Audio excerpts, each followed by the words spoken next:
Hello and welcome to episode 29 of the Perth to Paisley Podcast, a podcast dedicated to a side unable to capitalise on Dundee and Dunfermline's disappointing draws at the weekend. That team in question is of course Heart of Midlothian. I am one of your co-hosts, Adam Kennedy, and joining me as always to discuss everything surrounding the Jambos is Mr. Daniel McIver. Daniel, how are we after the weekend's latest events? Well, generally pretty rubbish. However, because of certain news that we'll get into, I don't give a fuck about the Raith result anymore. We're going to win the Champions League, Adam.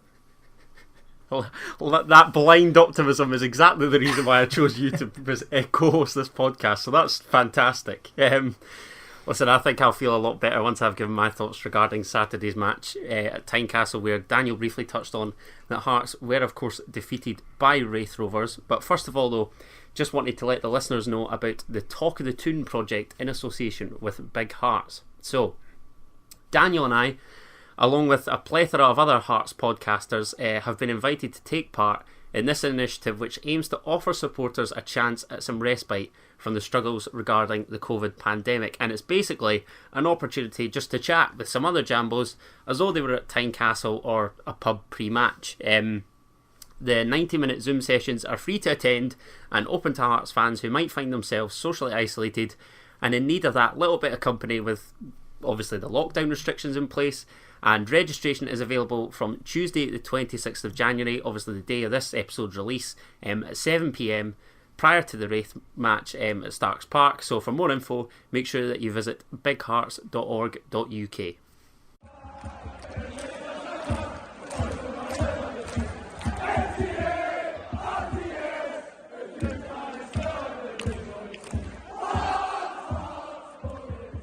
So, before discussing the match on Saturday, we'll try and begin on a positive note. An area of concern that I voiced last week was that I had a doubt that Stephen Kingsley was going to extend his stay at Heart of Midlothian. However, in the days that followed our episode going live, the left back has signed on until the summer of 2022 after penning a new 18-month deal. Daniel, how delighted were you to hear this news? It's just fantastic. Like, in general terms, it's always good to get players who have done reasonably well locked down to contracts, especially when that contract is ending in the current season. However, when your player of the year, in my opinion at least, gets locked down for a further season and a half, it's just fantastic news. I know, as you mentioned, we'll get to it, he alongside many others did not have a great game on Saturday, but it was kind of the first time that I went, yeah, he had a bad game. Every other game he's been either the best or second best player on the pitch. He's added so much to us. I said it on Twitter, and he's the best left back since Takis. Obviously there is the Lee Wallace conversation, which I do agree, but I still think Kingsley is better than Wallace in that season just now. I know obviously it's different, it's apples and oranges kind of thing, like you don't really know because you're never going to be able to compare, but that is the top three. And I think someone who has come in to our squad who, when we lost Hickey, I think a lot of people were worried because Hickey was the first in a very long time to be able to nail that position, probably since Adam Eckersley when we were last in the Championship was the last time we had a solid left back to kind of rely on. Kingsley's come in, he's offered more than just defensive, of course getting plenty of goals and assists. Oftentimes in our defeats against Dunfermline and Dundee, he was kind of the only positive. Dunfermline, he got the goal back. Dundee, he should have got a goal back when he missed a sitter, but was kind of being one of the few people to continuously get us forward and get us up the pitch. An absolutely essential signing, and when you pair that with the deal that Michael Smith has got, it's one of the few positions that you go, we don't need to strengthen in that area, the only thing we need is backup, and that is so relieving. Absolutely, I couldn't agree more. I too believe that he's our player of the year so far, without a shadow of a doubt for me. Last week I was obviously adamant that he'd be off to Parkhead in the summer rebuild that I think will no doubt take place at Celtic, who of course he scored in the COVID Cup final against. So at least the news kind of delays that potential heartbreak, if you like, for a wee while.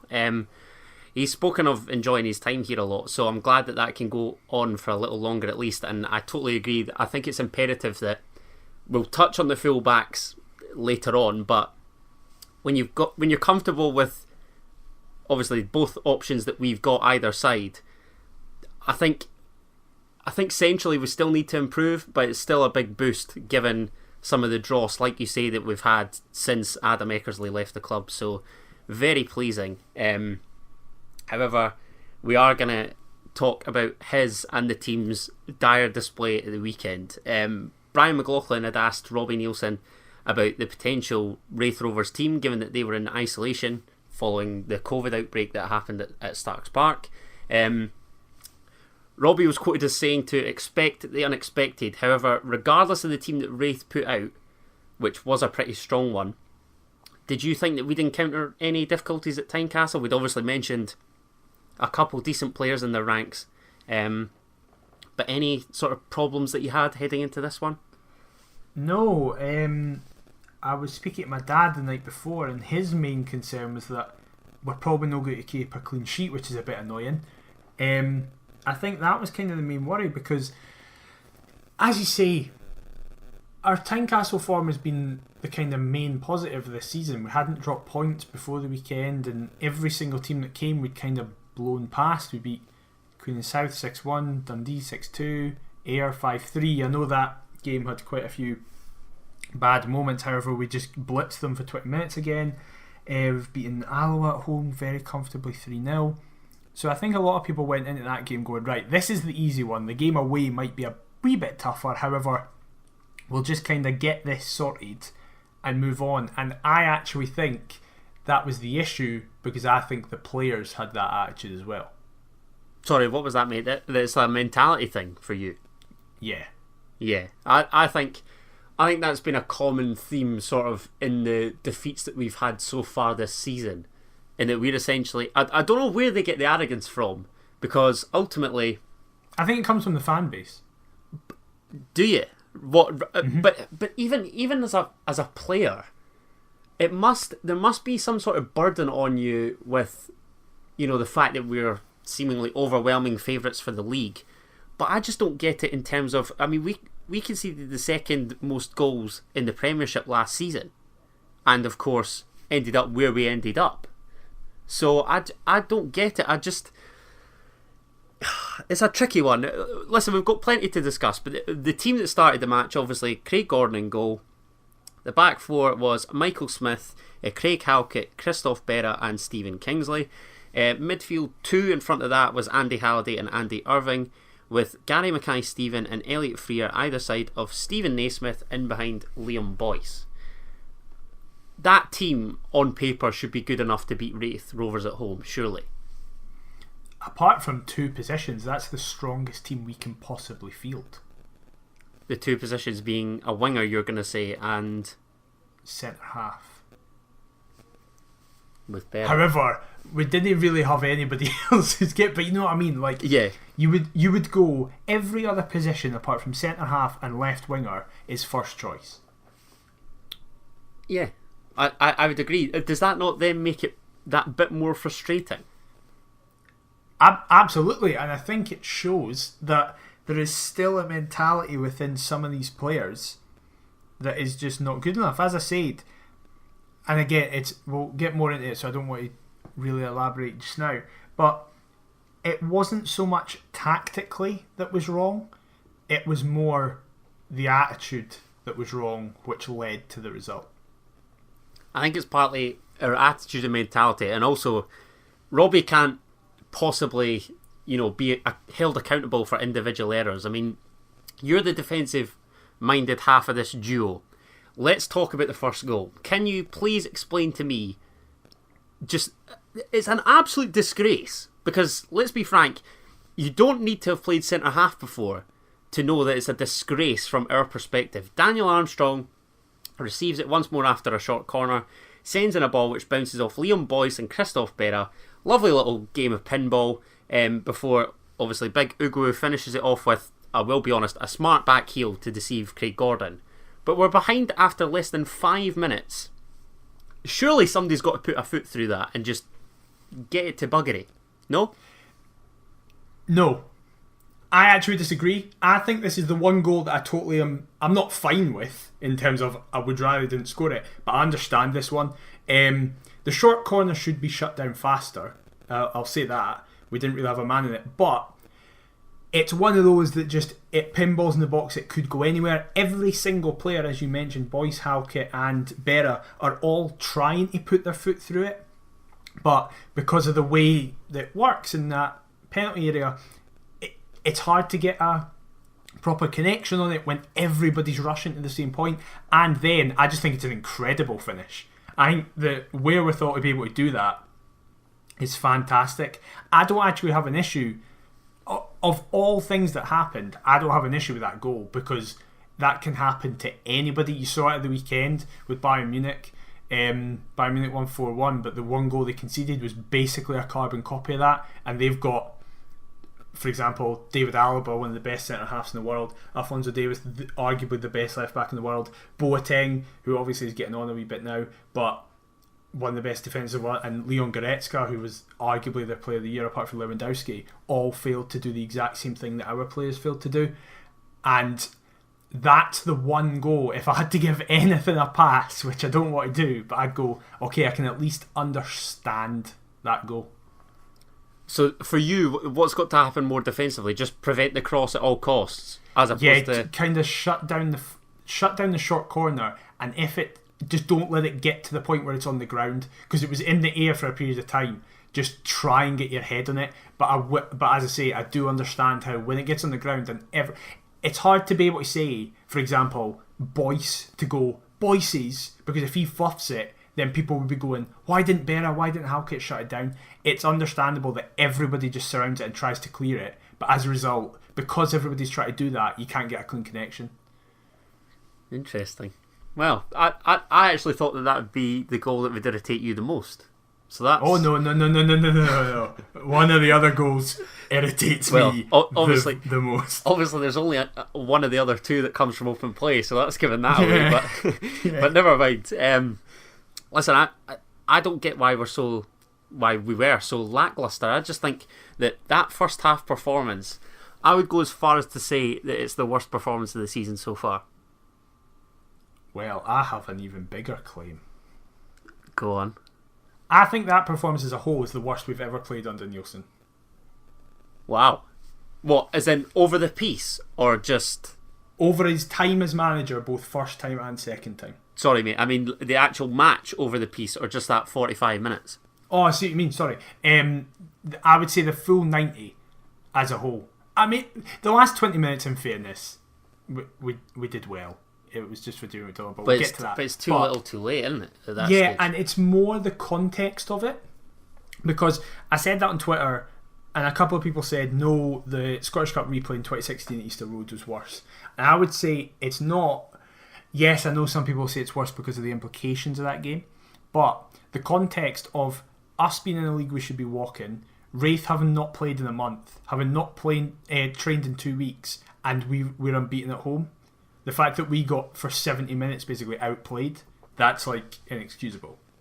Yeah. No, I think the big one for me is the fact that they literally trained the day before and that was it. Mm-hmm. It's just, it's embarrassing. But anyway, the only sort of half chance that I can recall in that first half was Stephen Naismith took a short corner and he found Andy Irving sort of swivelling and then sending a ball into the box with his so-called weaker right foot. And it misses both Berra and Boyce at the back stick, looking to make amends for that first goal. Neither really gained any contact on it, but why? Surely the goal, particularly with being so early, is a wake-up call. Why did we not kick on and respond after that? I will say, just specifically on that, it's actually a fantastic defensive header from whoever it is. I don't know who it is, but Boyce is going to bury that. Was it Benedictus at the back stick, I think? Maybe. Potentially? I don't know. Maybe? I need clarification. I'm not totally sure. Or confirmation. But it's a fantastic... He gets the slightest of touches and it just takes it away from Boyce. And you see Boyce in his face, he almost smiles because he knows, he's like, if I had made contact with that, it's 1-1. But, to answer your question, I don't know why it didn't act as a wake-up, especially when Gordon then saves a penalty as well. Well, this is what I was going to get into, because we mentioned him earlier on. Stephen Kingsley obviously hauls down Daniel Armstrong to give Raith Rovers the chance to double their lead from the spot. At this point, was it panic stations for you prior to obviously Regan Hendry then having his spot kick saved by Craig Gordon? Before he took it, it was a bit like, it was more, not so much panic stations, it was more like, what is going on? Like, how is this happening? But then, when Gordon saved it, I genuinely went, right, that's it now. We could have went 2-0 down. That's your wake-up call. Come on, kick on. And we just never did. No. I think I'd actually messaged Regan because it was his birthday in the week prior to it. And obviously I then breathed a sigh of relief because you had messaged me actually, obviously saying I'd wished Regan a happy birthday, hope you have a great day but not so great on Saturday. And he came back to me saying, haha, cheers bro, hoping for a late B-Day goal. And then you replied to me saying, if this happens, I'm blaming you. You have absolutely no idea how relieved I was to see Craig Gordon save that pen. I think for me, it would have been lights out at 2-0. Yeah. But I think a part of my frustration comes from, surely the penalty save gives you that bit belief in the game, as though we can, look to go out and punish them for spurning what is a great chance to go 2-up. That was the biggest frustration for me, if I'm honest, in that first half. But then obviously getting into the second half, what a start. It's soft. It's soft, like. It is, but do you not think that it is a pen? Oh, of course it's a penalty. Yeah. Thank God, because I think we're going to touch on the fullbacks, because if I'm honest, first half they had the better of proceedings down the right with Armstrong on Kingsley, and in second half it was Kai Kennedy being sort of that main influence against Michael Smith. I just don't get. Listen, I don't want to slew the fullbacks too much, because we've given them a lot of praise this season, and rightly so, but neither particularly covered themselves in glory on Saturday, did they? I think it was the worst game either of them have ever had for us. Yeah, I'd go along that. I think it was probably more so noticeable for Smith, just because of the duration. Smith, I think, was one of the worst players out of a bad bunch. Nothing he did came off ever, whether it was attempted tackles, attempted runs, or more specifically, I really noticed it, I don't think he made 3 passes that actually went to a Hearts player. No, and we'll touch on the third goal as well, because I do want to defend Michael Smith for the third. However, I don't. Oh, well, that'll be an interesting debate. But anyway, I just think that for the longevity that Smith has been at Hearts, that probably is his worst performance for us. I honestly cannot think of any others. The only other one that I remember is slightly bad was the League Cup semi-final against Celtic at Murrayfield, purely just because he wasn't as fast as his opposite number. But it wasn't because it was like, oh, he's having a rubbish game. It was just, they're targeting him because he's not as fast. But that's why I'm not going to criticise Scott Sinclair. Sorry. Scott Sinclair just absolutely ran through him, that's why I'm not really going to criticise them in terms of, I'm going to criticise Smith for what I believe his position to be at the third goal and stuff like that. But I don't mean that in the way of, so Smith's rubbish. I'm kind of going to go, but you get a lot of leeway because you've been our only positive the last 3 years. Which is what makes it all the more astounding when he puts in that type of performance that we saw on Saturday. Do you want to talk about the third goal then? Because what I will say in Michael Smith's defence, I feel as though if he had some movement in front of him that wasn't Gary Mackay-Steven, but somebody in that sort of pocket where they could cross from the right hand side of the box, then in my opinion their third doesn't happen. I disagree, purely because, well, there's so much to their third, obviously, right? Because Popescu loses it with a ridiculous touch in the middle of the park, but we should then be able to clean up. However, so are you saying there that you think Mackay Stevens should drop back a bit to cut in for when the ball gets played over the top, so Smith doesn't need to get caught in two minds. Is that what you're saying? No, because GMS has obviously given it back to Smith. Mm-hmm. I just felt as though a Nazy or somebody could be running beyond. There's a gap. If you watch it back, GMS gives it to Smith, and there's a little gap that opens up between their left centre back and the left back to try and exploit and get us in that space. And it just there was no movement in order to try and exploit the space. So Smith has no option but to then sort of cut inside and feed it to Popescu, who...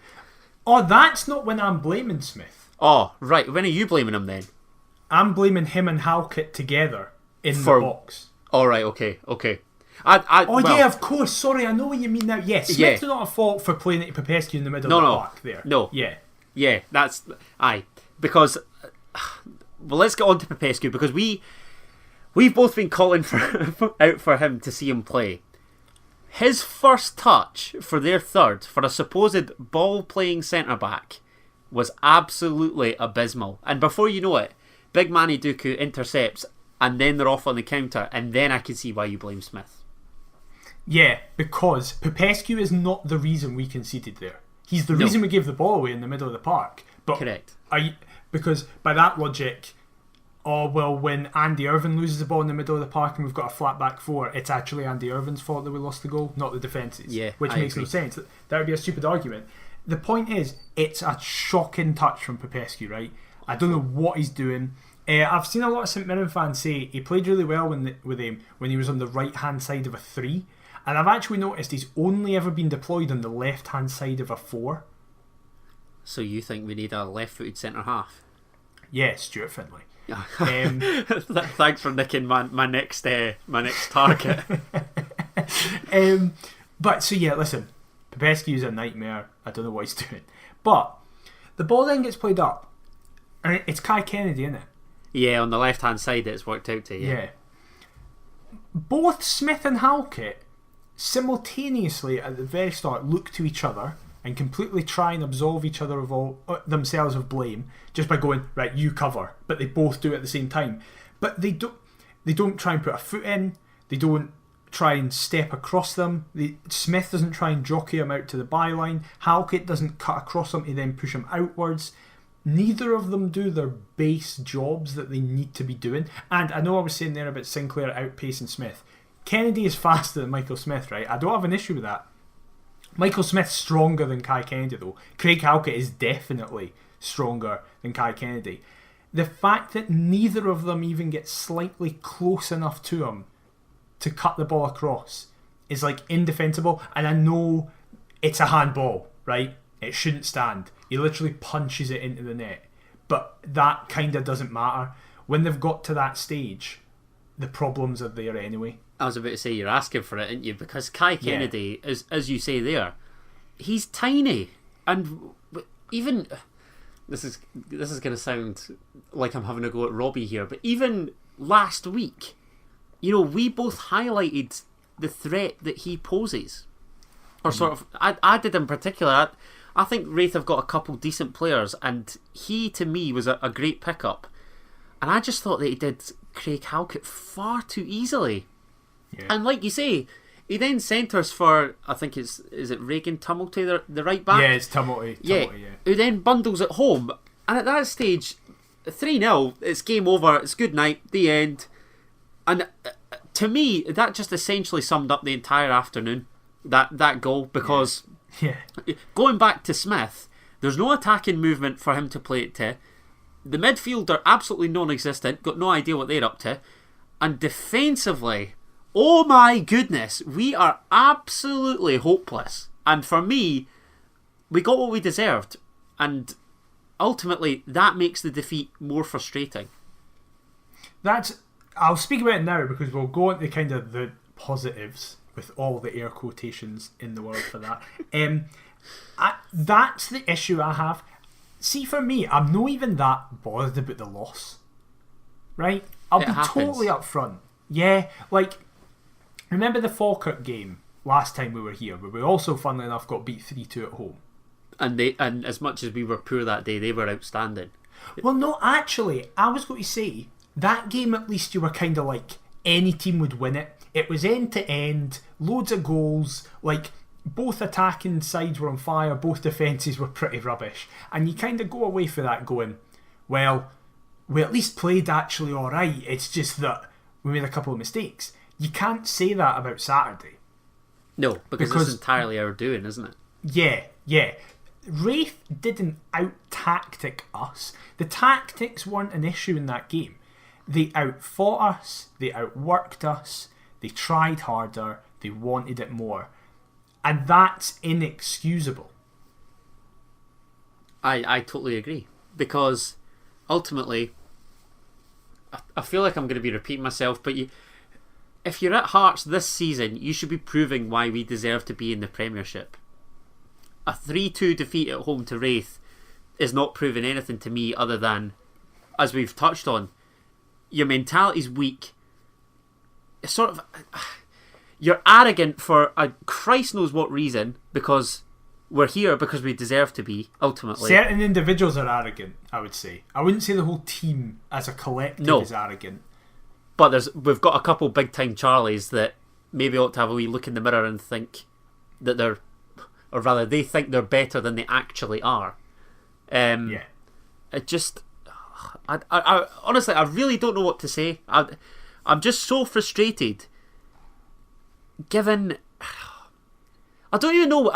Honestly, I don't know what I can put it down to. This season, we have had 3 teams play well against us in the league who have started strongly, got in our faces, impressed us. They have been Dunfermline away, Dundee away, Raith at home, and we've lost all 3 of them.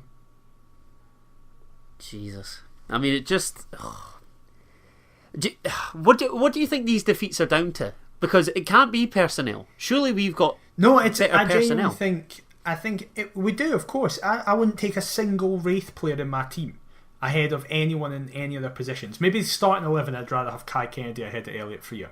But if Ginelli was starting, I wouldn't have Kai Kennedy. I'd have Gino and Gary Mackay-Stephen ahead of them. But it's an arrogance from certain individuals and a failing of just ability in some individuals. But that doesn't really matter. So, like, for example, right, Elliot Freer's rubbish. Right? Elliot Freer's rubbish. How many times have we said that? Every single week, basically. However, and again, I'm repeating myself now, he still tries. I feel that Elliot Freer, the one thing you can say about Elliot Freer is that he tries. He's like, it's not his fault he's rubbish. That's not his fault. He's just not a very good football player. There's nothing he can really do about that. But there's people I know, I'm just going to get tweets, but it's like, the issue that we have for me was 2 halves, and it was 2 individuals. In the first half, Andy Halliday, and in the second half, Jamie Walker. The name drops. And I expected, I expected the Walker shout, because obviously everybody knows, or rather our loyal listeners know, your thoughts regarding Jamie Walker, and I knew you were going to chuck an Andy Halliday in there.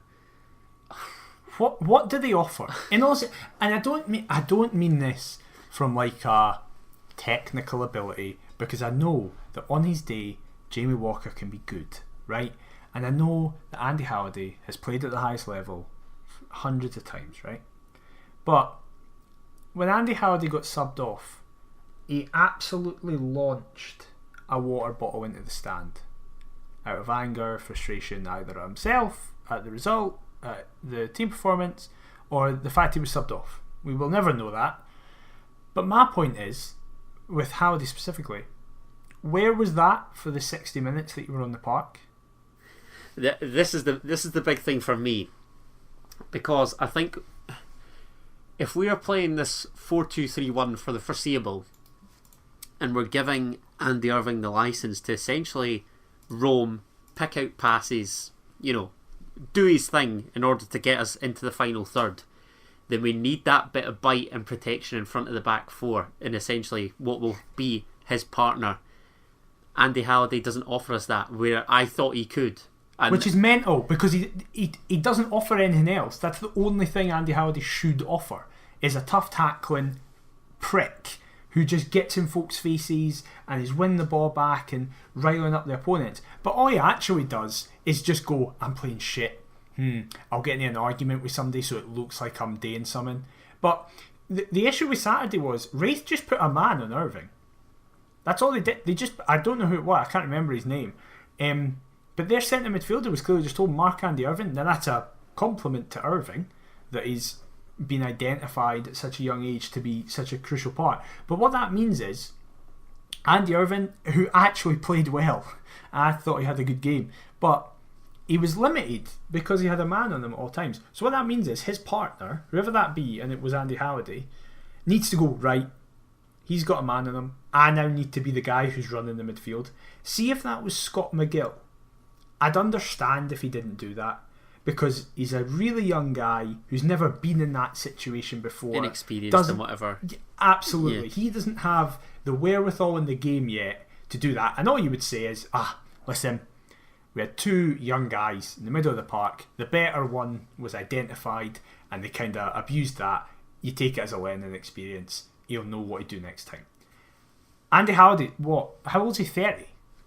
He must be late 20s, early 30s. I think he's about 29. Yeah, I'm checking right now. 30. Yeah, he's 29, right? Yeah. He's 30 this year. You don't have that excuse.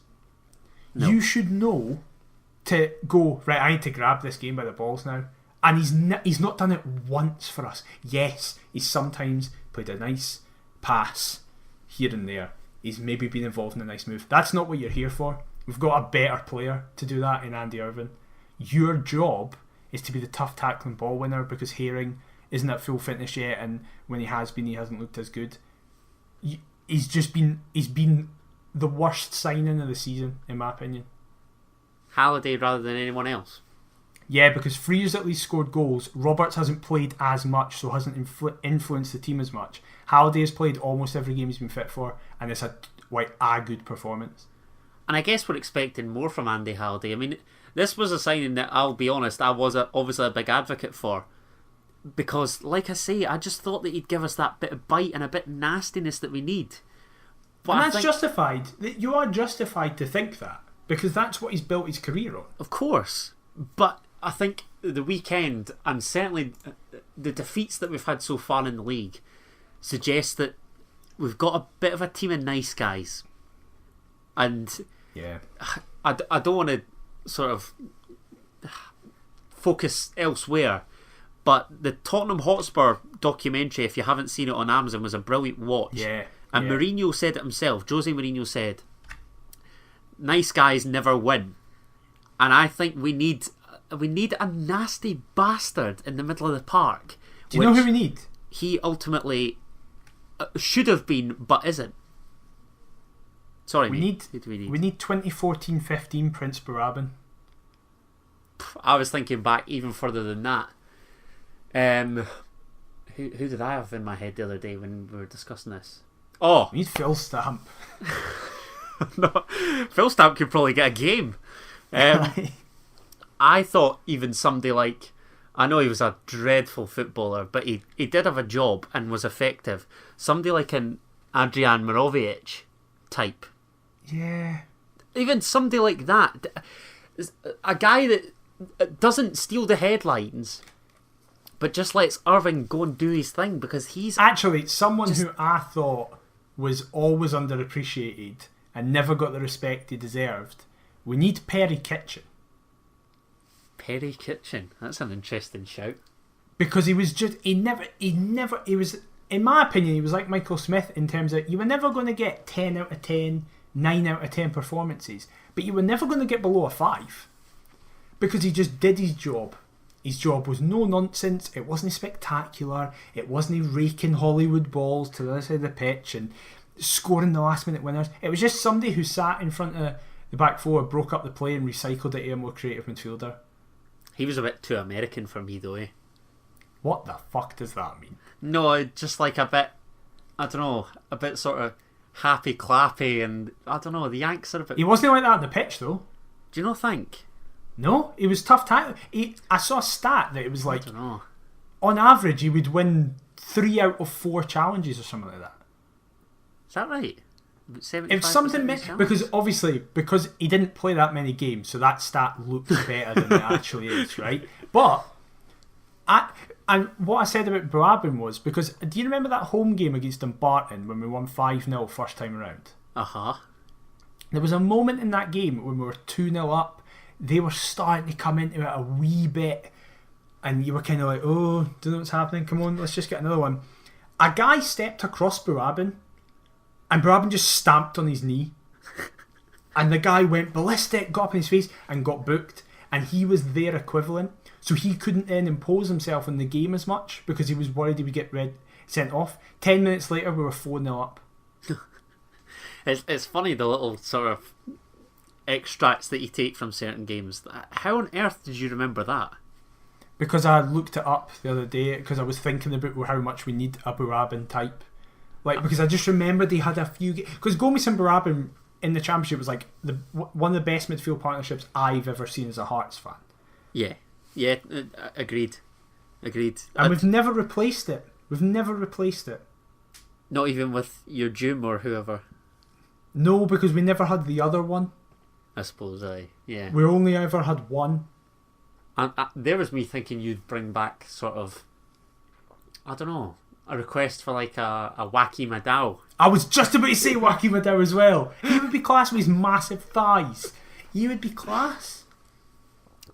I want to, by the way, speak about Liam Boyce. Okay, talk to me. Because I thought he had a rubbish game, yet he scored 2. I could not agree more. I'm delighted you've said this because this is a bugbear that I've had for a while now. I know Robbie's set in his ways with this 4-2-3-1. I just felt that Saturday was another example of worrying about what the opposition are going to do rather than making them worry about what we're going to do. I disagree because I think that was a really strong team. As I say, apart from Ginelli, there isn't really anybody else we can. And I think 4-2-3-1 is our best formation. Of course, but why does Stephen Naismith have to take up a number 10 rather than partnering Liam Boyce? Because he can't do that anymore. But why? Why do we never go 2 up? Like he omits Craig Whiten last week and leaves him on the bench for this game. Well, yeah. See, that's the thing. I wouldn't have played Naismith, not because I think Naismith is bad or doesn't suit that game. I would have went 2 up top with Whiten, and especially because, and that leads me to Walker. Like, what a waste of a substitution Walker was when Whiten was on the bench. And I think particularly we've seen what Whiten can do against Raith so far this season as well. Yeah, specifically Raith. Like, he had his best game ever. Exactly. I cannot fathom that. Why have we refused to go 2 up top in certain games? Well, because, right, I would say 2 up top doesn't automatically mean you're more attacking. No, but surely... But what it does do go on. Is allow you to play off someone. However, as we've said in the past, Whiten and Boyce are too similar. They can't play off each other. So I think that is why, and we will get to in the next segment, Robbie has signed a certain someone who can be that player to play off with either Boyce or Whiten. Now, yes, I would have rather, when you're 3-0 down, in my opinion, you just do whatever you can. You just chuck as much attacking ammo on. And I don't understand bringing Jamie Walker on, who I've said my piece on Jamie Walker. I literally want his contract released.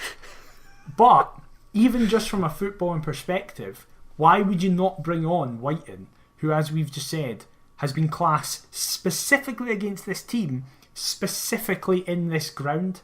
And the last time he came off the bench, he got 2 goals and got an assist. I cannot work it out. I don't understand it. But the Boyce thing was, I'm fine with Boyce playing rubbish every game if he's scoring goals. I saw so many people be like, Boyce is unacceptable, like, for God's sake, that's a terrible performance. I don't care. See if strikers are playing rubbish all round but are scoring goals. Who gives a shit?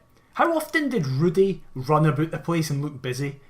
No, you're spot on, mate. If they bang, they bang. It's as simple as that. I just think, I don't know, off the back of that performance, I'm left, I wouldn't say, I'd say more concerned ahead of Tuesday night.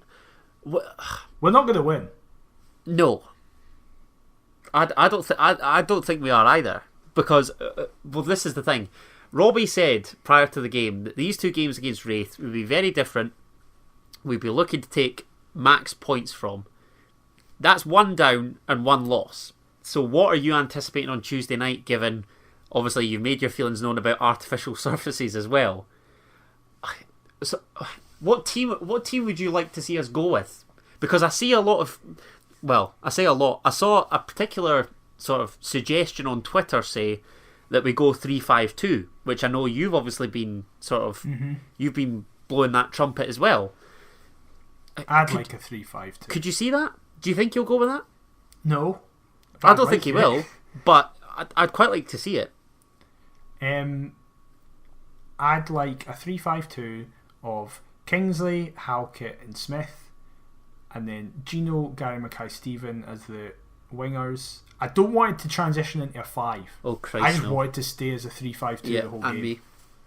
A midfield kind of 3 of Irving, McGill and Naismith, and then Boyce and someone we'll get speaking about later. Interesting. I just don't want to see Halliday play again. I don't want to risk Herring on that surface, and we physically don't have any other centre midfielders.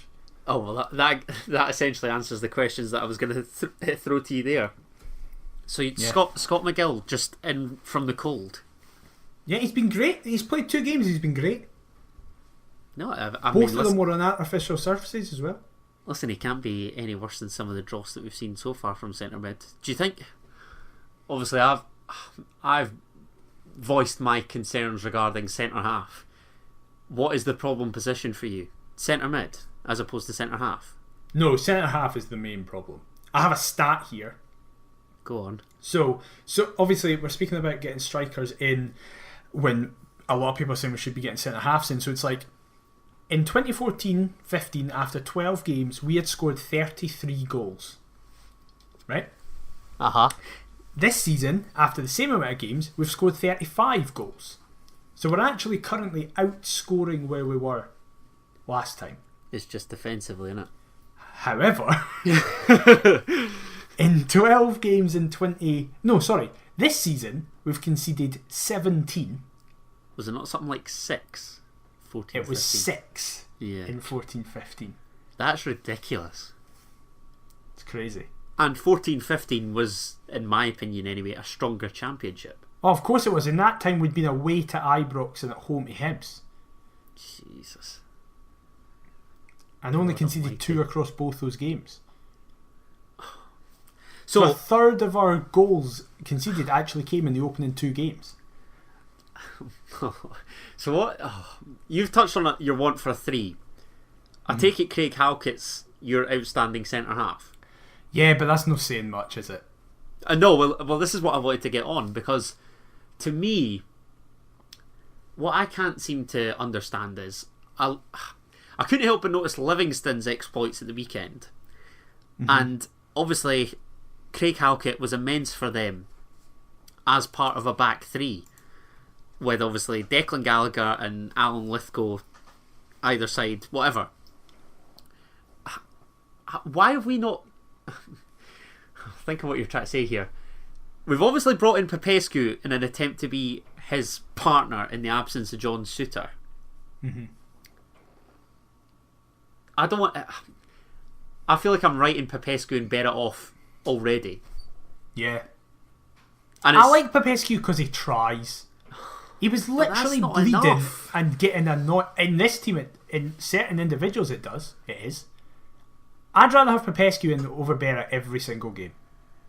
So would I, but I'm still... If I had to pick. But if you still asked me, am I content with it? I wouldn't be. Oh no, of course, yeah, that's what I mean, yeah. Popescu isn't good enough for the future, but for this season, I'd rather have him, and I'd also rather we get a replacement.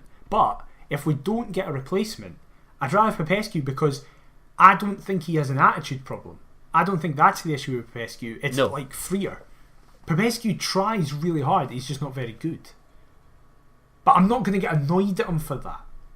Because it's like, well, you're trying your hardest. I can't get annoyed at you for not being good enough in terms of, like, it's not your fault. See, when you actually break it down, I don't want folk to get the wrong impression here, because I like Robbie, I do. But in the summer, if we're being brutally honest, the only successes have been Craig Gordon and Stephen Kingsley. I disagree. Who else? Ginelli. Oh, sorry, Josh Ginelli. Forgot about Josh Ginelli. It's half and half then. Is it? Because I'm thinking Roberts, Freer, Halliday, Popescu. Not somebody else. Roberts tips it over 43. Yeah. And obviously Roberts we've still got GMS to detect. So GMS That's could true. tie it up. Yeah, technically, just now, because I actually think Gary McCarthy even came into that game on Saturday. There was an opportunity where I felt as though he could have pulled it back for Andy Halliday, but then upon reflection, I probably wouldn't have pulled back to Andy Halliday. But yeah, I get what you mean. The summer business has either been massively successful or rubbish. Yeah, which, funnily enough, we've obviously added to. Wait now, a quick thing. Okay. I want to shout out Jamie McDonald. Oh, the most underrated goalkeeper in Scotland, probably of the past decade. Because the weird thing is, despite how terrible we were, we could make an argument for how did we no win that in the end? There were some top saves. I mean, he's been so underrated for ages now. I can't, and I don't mean to be disrespectful here, but how has he ended up at Raith? It's mental. Those 3 saves, the Kingsley free kick, the Smith hit, and the last one with Naismith, are all like world class saves. And it was the same. Was the 14-15 season? Was he not at Falkirk as well? Yeah, he was. After his release from us, I don't. Yeah, I think so. Surely, he must be doing better than that. Surely, top keeper. It is just crazy, and I think that is where there needs to be a slight bit of perspective where it's like, see if any other keeper was in that from this league was in that goal, we would have won the game. Yeah, but it doesn't probably really matter because Jamie McDonald was in goals. If only we'd have seen last season what having such a great goalkeeper does for you. It really is incredible, isn't it? I know. Never mind.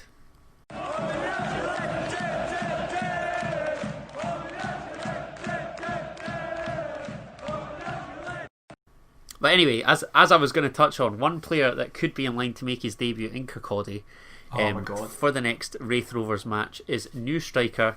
Let me try and get this. Right, I know how to say it, so I'll let you do it. Okay. Armand Gnanduillet. Nope. Armand Gnanduillet.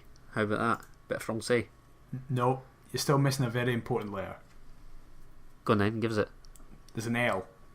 So it's Armand Gnanduillet. Gnanduillet. Yeah. Oh, aye, fair enough. Okay. Never mind. The big French bloke. Robbie Nielsen said pretty much for Raith the first time round that there was a number of strikers that Hearts were looking at, citing the potential profile that he was after. Obviously, it was evident that we were after a target man, given the pursuit of Elia Anuoluwapo Oluwafaranmi Oluwatomi Oluwalana Ayomekulehin Adebayo. Head in my hands. Head in my fucking hands. Before we get into discussing the new arrival, how are you feeling given Walsall's behaviour regarding the potential transfer for that young man, and now obviously the fact that it's fallen through? I'll be honest, I'm a bit gutted we didn't get him because he looks like a project. No. Like, I honestly, you just saying that, it's enraged me, but carry on. A 23-year-old, looked to be quite good, doing well. So it would have been good to get him, but what a diddy wee club Walsall are, eh? The mighty Saddlers. Bloody hell! How angry did they immediately get? It's just naivety from those down there, isn't it? And the sass that Robbie had putting them in their place. You don't even understand the rules of football. Oh, round you, Walsall. Boo-hoo. I'll be honest though, because of my just immediate reaction to this signing, I'm no arsed at all. I was going to say, because you've been very vocal about the signing of Armand. I'm on the train. I'm so excited. No. I've not been this excited for a signing ever in my life. I don't think. I can't think of one. I wasn't even this excited about Gordon. That is crazy to me, because I've mentioned it to you. I've seen this boy's name pop up a couple times on the Sky Sports video printer, but other than that, no, absolutely nothing. So, well, here's all you need to know. I couldn't tell you. He's so tall, enlighten me. He's huge, he's got lovely hair, he's fast as fuck, he's got an amazing voice, and he's the top goal scorer for Blackpool 2 seasons in a row. Honestly, he might be the best player in the world. I just hope everyone knows that and understands it, and we're going to never lose a game again. As long as he's here, we're never going to lose. He's the greatest player I've ever seen. Have you watched the highlight video? Oh, don't sell me down the river of highlight videos. That's just PTSD given Mallory Martin and all these other jobbers that we've seen come in. Don't you dare. What I'll do is then read you the response from his former club's fans. So, is this my David to Oliver? Bloomfield Bear? No, I've went above you. I've went to the Evening News. Oh Jesus! So David Oliver has produced an article that has listed. In fairness, it includes the reply to you and the reply to me. All right. From people. Because basically a bunch of Blackpool fans voiced their opinions on this individual. So, first one is from Ellis Liam 95. Blackpool fan here, lads. Stick plenty of crosses into the box and he'll score goals for you. The rest of his footballing ability leaves a lot to be desired, but he was a big fan favourite. He's a nuisance for the opposition to play against. Very good penalties as well. Didn't miss one for us at all. If you play to his strengths, he'll be a real good signing. Another person said, what a signing for you lot. Give him service and he'll be on the score sheet more often than he isn't. All the best to him. Quality player and an absolute steal on a free. Left us at the end of the season. Could have easily signed for a championship team. He will get you goals, no doubt.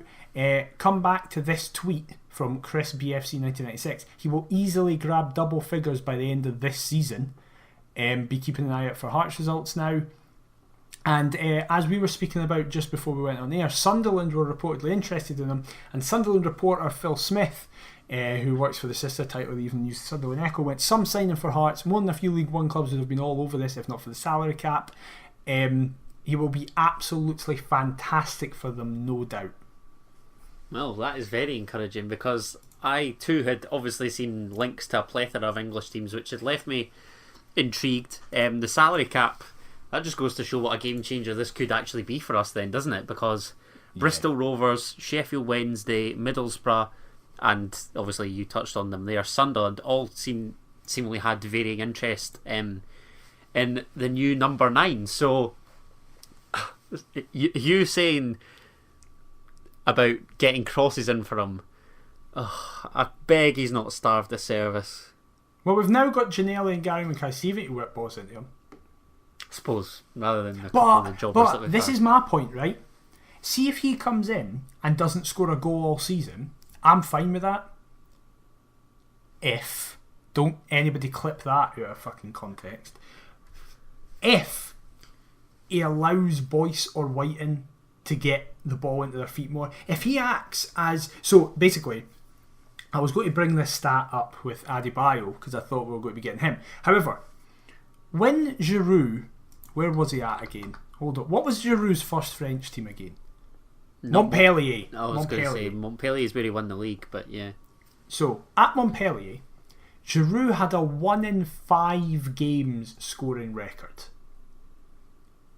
However, Remy Cabella, who played in behind him, had a 1 in 2 scoring record. Funnily enough, that is the current record that our new signing has. 18 goals in 36 games.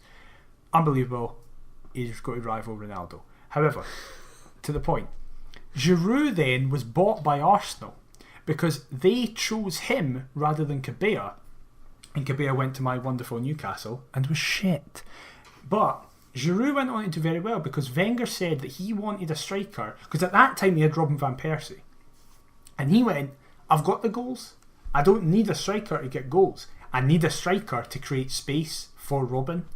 So if this boy comes in, drags defenders into him, holds the ball up, plays it off to Boyce or Whiten or Naismith or Guy Mackay-Steven or Ginelli and creates massive amounts of space, then I'm viewing that as a success, because we've been saying it, Boyce and Whiten are starved of a partner. That partner doesn't necessarily need to replace their goal scoring.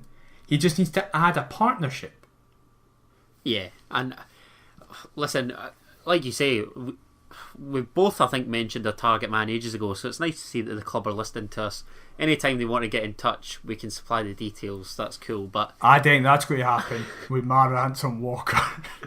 But even you saying that he creates space, obviously there's more to it than just goal scoring. But the fact that he's a prolific or fairly prolific goal scorer added into the bargain as well just gives another dimension to his game, which I think is really encouraging. Is incredible. Yeah, particularly when you consider that League One is a decent enough standard, I think, for up here. You need to only look at Liam Boyce's record at Burton Albion, and it seems like the two of them could form a great partnership. But and Dikamona loves him. Shout out Uncle Cleve. But does this not shy away from a potential 4-2-3-1? Or could Boyce be the one that drops in the hole? Oh. And they link up like that? Or I don't know. You tell me, how does he fit in for a side that don't tend to play two up top? Well, I think maybe this is now going to allow us to play two up top. I think Robbie has wanted to change it to a two, but hasn't had the personnel to do so. Not in as we've said, not in terms of goal scoring, because both Whiten and Boyce have been pretty prolific. Boyce is the current league leader in terms of goals, and Whiten has had a career resurgence under us basically this year. Goals hasn't been the issue, it's cooperating together to create those goals. However, this guy could just completely reinvent it, so it means that we might end up seeing more 4-4-2s, 3-5-2s, 4-1-2-1-2s and stuff like that. Like, we might end up seeing that more, but as you say, it could allow us Boyce to drop in. I don't know if Boyce will like that as much, but it might also just be there for competition, so he might not play every week if Boyce is fully fit and firing, but he might be using an impact sub. I don't know, but I'd like us to play, as I said, a 3-5-2 tomorrow night as we're recording this, tonight as you're listening to it, and just see what he can do. And again, I know he might not be fully fit. He said in his interview he's not played literally in a calendar month. His last game was a calendar month ago, but he said he's ready to go. So that's interesting. I don't see the problem. Just chuck him in. I was going to say that a potential debate was going to arise for me given that lack of game time. Can I be honest? I'm delighted with this ending the speculation of a striker. I'm just begging that our attention turns to centre half. It's not. It's turned to a right back. Because of Brandon's injury. Why? Because the discussion is whether to get a right back into cover or bring Cammy Logan back. But then the worry is, Robbie doesn't just want him to play cover for Smith just now, because it would mean he'd only get 1 or 2 games this season. Whereas if he was out on loan, he'd get between 15 and 16. A right back? Really? Mate, I will be honest, this is currently falling on deaf ears because I'm just buzzing about this signing. I couldn't give a fuck about getting a centre half right now. We've signed Gnanduillet. We're going to win the league without conceding another goal. He can do a job at centre half. He's huge. Shut up. Honestly, I couldn't give a shit. Like, I'm just so buzzing. Oh, honestly. Have you seen his hair? I don't care. Why? Because he looks class. Mate, goals aren't the issue.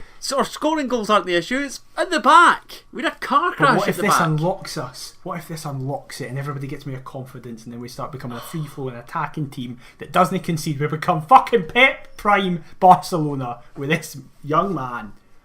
Yeah, that's exactly what's going to happen in it. Yeah, I can totally see it now. Honestly, you saying about me falling on deaf ears, this is falling on deaf ears. I could not care less that we've signed a centre forward. Great. Fantastic. A target man that I'd been crying out for months. Fantastic.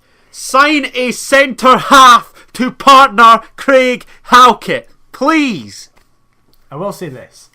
I think, in all seriousness, I think it is a bit naive to say it doesn't matter, because Oh, here we go. We were free scoring the last time, and we still signed Zefuk. Well, he was amazing. It's funny because this gives Zefuk vibes to me. That January arrival that, I don't want to say gets us over the line, but obviously the gap has closed by a point over the weekend. We obviously play the Pars. This week is crucial for our season. But that's what I mean. So what if this guy comes in, our defensive record stays the same, but his goals mean that we don't lose? We concede 4, but he gets us 5. I get what you're saying, mate, but I just think at the back it's still... of course, that's what I mean. It is far too easy, but I don't think the solution is just chucking out all of the transfer business and just focusing on a centre-half, because that's not a way to upward... You can't upward mobilise in that way. If we just threw out all transfer plans and went, right, we just need to focus on a centre-half, we could have lost out on him, and what if he turns out to be class? And then we go back and he signs for another club, and we go... For fuck's sake, we signed some random centre-half who barely plays and is shite anyway. Okay, I tell you what I'll be content with. If we're looking at pre-contracts that are Premiership ready, along with obviously rectifying our performances on the park to ensure that we get there, I'll take that. I still think we're going to win the week. I don't see that being an issue at all. I think we should have enough to win the league. I don't even mean just from us. I don't think our performance and results are going to be the reason. I was going to say, you're going to say because teams take points off one another. I saw you say that about Dundee. Yeah, Dundee fucking drew against Arbroath. They're going to do that more often than we lose games. That's already 3 out of 12. It is, but we've played so well in the other games that we've still got a 6-point cushion. No, of course. But we cannot underestimate these 2 games this week. Oh no, of course, these are we need to win both of them, absolutely. But I fully, as I said on Twitter, I fully agree that our number one priority should be a centre half. But at the same time, I'm not going to look a gift horse in the mouth and go, well, there's no point in signing this guy because he's not this position.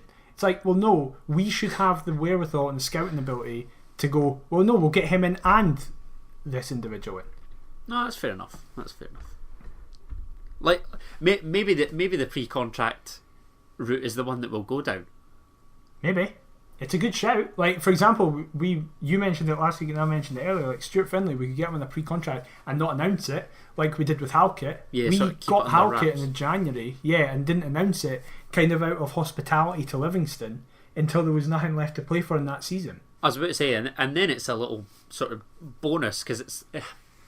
I don't want to say it reaffirms your excitement because your excitement is there throughout the season, but it is a bit of a sort of a psychological boost. Yeah, absolutely. That's fair enough. Centre half. I mean, who are we thinking? Stuart Findlay is the ideal choice for me. Stuart Findlay would be great. I just don't know if he will come, but he could. I don't mean that in the sense of like I don't think we have any chance. We definitely have a chance. I just don't know if he would. I think Declan Gallagher's off the cards. Declan Gallagher is more unlikely than Stuart Findlay. Yeah. We have a higher chance of signing Stuart Findlay. Which is quite frustrating because if we did bring in Declan Gallagher, Halkett would obviously receive that boost. Haven't played together at Livy and there's no need to kind of embed them in to become a partnership. Definitely. But that's a discussion maybe for another time. When we get battered off Raith at Starks Park and Dunfermline do us at Tiny, then we can turn to a more defensive conversation. What is your prediction for Tuesday night? Earlier you said that we're not going to win. Mm-hmm. I really don't know. I really don't know. Because I can't be all that confident given the weekend performance. But at a club of this size, as Robbie sort of keeps reiterating, you have to react to these sort of disappointments. I look at even in the Premiership with Rangers, they draw 1-1 with Motherwell at Fir Park and then they go and smash Ross County 5-0 at Ibrox. You know, that's what champions do even when obviously Rangers weren't great, still picked up a point and then they rectify it the following week. We have to do similar. I did like what Robbie said when he was like, we couldn't have a better situation because we have in 2 days we can immediately rectify it. Yeah. that's a consolation that you take from obviously the fixtures playing out the way that they've played out for sure. What do you think? I think it's going to be 1-1.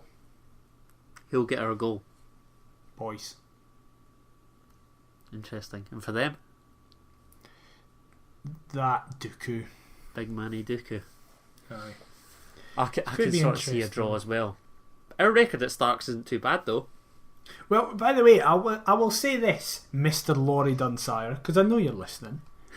Can you stop telling us stats about the teams that haven't beat us competitively in like decades? Because you've done it twice this season against Alloa in the League Cup and Raith that weekend, and we've lost both times. Out of interest, when was the last time that we lost to Raith? 93 or something. So that's the first ever defeat that we'll have seen to Raith Rovers. Competitively, yeah, it was something like What it was time at to be least alive. 20 years. It was at least Jesus. 20 years. Fantastic, eh?